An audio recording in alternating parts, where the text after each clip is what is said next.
Waalaikumsalam. Baik, assalamualaikum warahmatullahi wabarakatuh. Waalaikumsalam warahmatullahi wabarakatuh. Bagaimana kabar antum hari ini? Alhamdulillah. Siap untuk belajar hari ini? Siap. Kalau siap, tolong perhatikan meja, bangku, bajunya tolong dirapikan kalau belum rapi. Yang belum masuk bajunya ke dalam, masukkan. Kalau ada sampah yang berserakan di bawah meja, diambil lalu dibuang ke tempat sampah. Silahkan ketua kelas pimpin. Istaidu. Waalaikumsalam. Assalamualaikum warahmatullahi wabarakatuh. Iqra'ud doa. Bismillahirrahmanirrahim. Raditu billahi rabbah wa bil islam dina wa bil muhammadin nabiyya wa rasulah. Rabbi zidni ilma warzuqni fahma. Amin. Baik, ada yang tidak hadir hari ini? Tidak. Hadir semuanya? Hadir. Oke, cukup ya. Oke, baik. Siapa yang bisa membaca kata-kata di depan ini? Oke, silakan Aldo.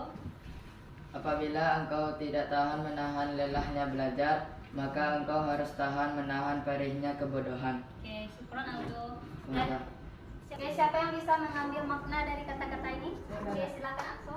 Apabila kita tidak tahan dengan lelahnya belajar, maka kita akan menahan rasa perihnya kebodohan seumur hidup. Oke, bagus. Jadi makna dari kata-kata ini ialah apabila kita tidak mampu menahan lelahnya belajar, apabila kita tidak mampu menahan capeknya belajar hari ini, maka suatu hari nanti kita akan merasakan yang namanya perihnya kebodohan. Apa maksudnya? Nah, hari ini kita bermain-main dalam belajar. Hari ini kita tidak penting untuk belajar. Kita menganggap bahwa belajar itu hanya apa? Hanya main-main saja untuk belajar itu. Nah, tapi pentingnya belajar ini suatu hari nanti akan kita rasakan. Kapan? Ketika kita sudah mulai beranjak dewasa, ketika kita akan mencari pekerjaan, maka kita merasakan ternyata pendidikan itu sangat penting, sangat penting. Nah, coba kita perhatikan orang di luar sana yang sudah mencari pekerjaan. Nah, apalagi hari ini mencari pekerjaan yang ditanya pertama sekali apa? Apa yang ditanya? Nah, ijazahnya. Tamatan apa? Makanya pendidikan itu sangat penting. Nah, jadi kita harus mampu menahan capeknya belajar, lelahnya belajar itu hari ini kita lawan. Paham tuh? Fahim now. Baik, hari ini sebelum kita memulai pembelajaran kita, silakan kerjakan dulu tes kemampuan awal. Ini ada linknya, silakan dikeluarkan HP-nya, silakan ketik ini pada Google Chrome-nya. Nah, nanti akan keluar soal-soalnya. Silakan kerjakan di HP-nya masing-masing. Oke, bisa buka linknya? Bisa. Oke, silakan dikerjakan.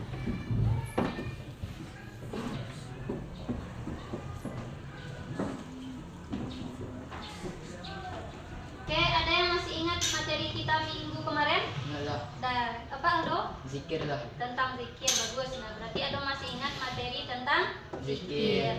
Siapa yang tahu apa itu pengertian zikir? Coba ingat lagi. Oke, silakan Ilham. Dalam bahasa zikir doa, Oke, bagus. istilah ingat Allah SWT.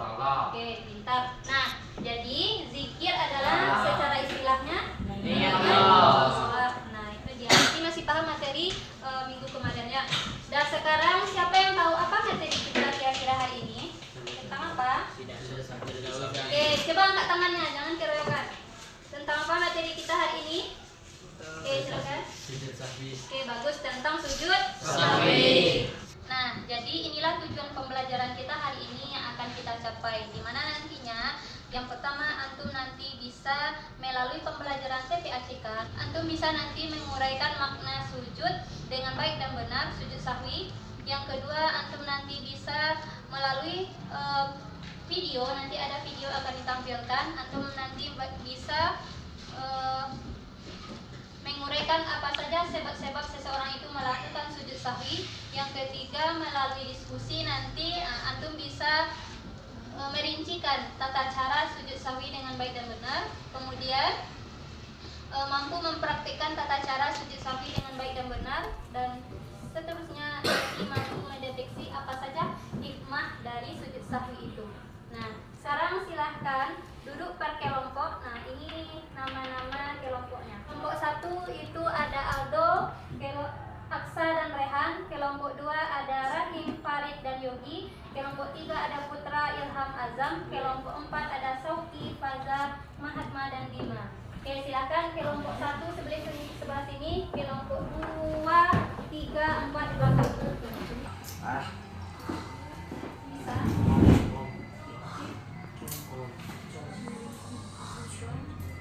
Oke, sekarang silakan diskusikan dengan teman kelompoknya materi yang kita pelajari dalam video tersebut, kemudian ambil kesimpulannya. Nah, nanti kesimpulannya ditulis di grup, ditulis di WA. Nah, nanti kirim hasilnya ke WA Ustazah. Paham? Paham. Bisa. Apa ini ya? Salah. C9 Coba subscribe. C9 kedua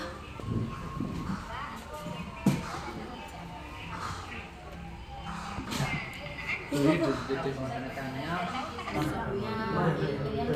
Berapa atas? itu aturan untuk makan assalamualaikum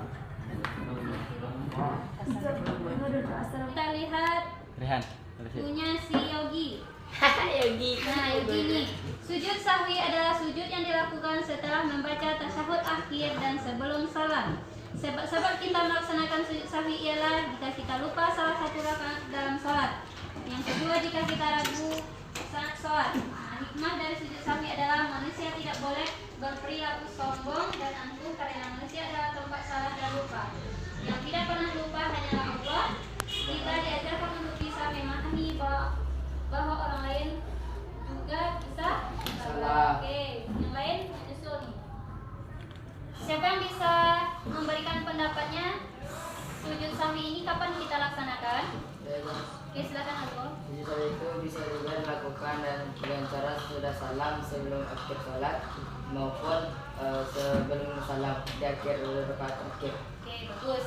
Nah, betul apa betul?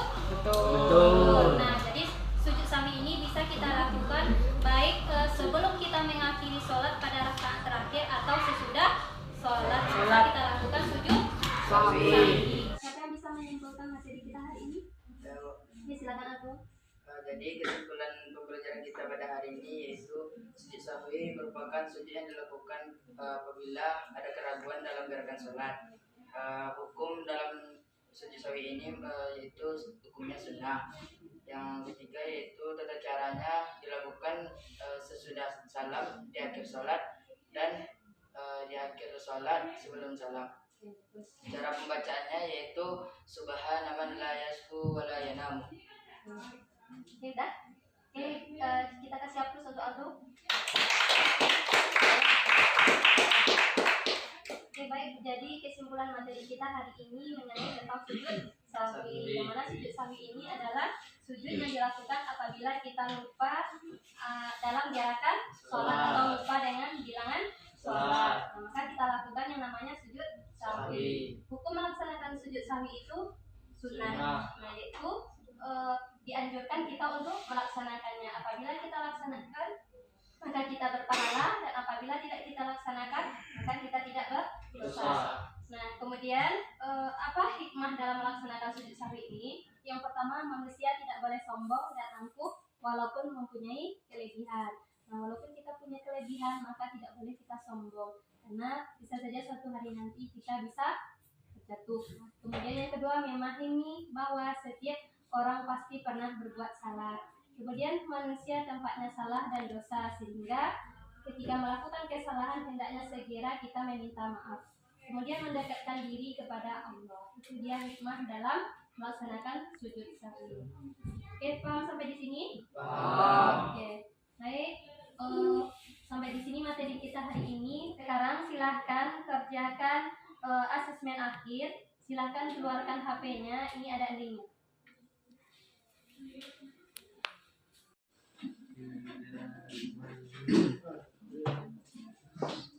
Terus lah, umur kayak gini. Ini nampak yang belakang. Nah, pindahkan ke belakang lagi. Pindahkan ke belakang. Coba video.